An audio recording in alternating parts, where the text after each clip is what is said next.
may naging katanungan tayo dito kung ano daw ba yung mga products na ibinibenta dito sa dropshipping business.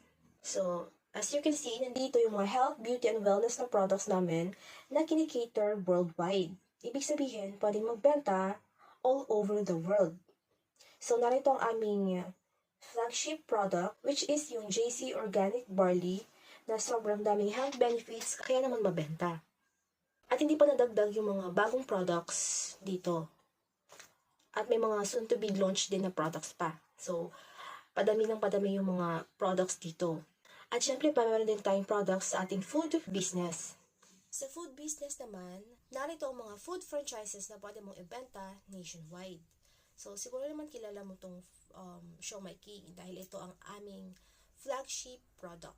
So, merong Siomai King, Potato King, Noodle House, Shop of the King, Boy Bandat, at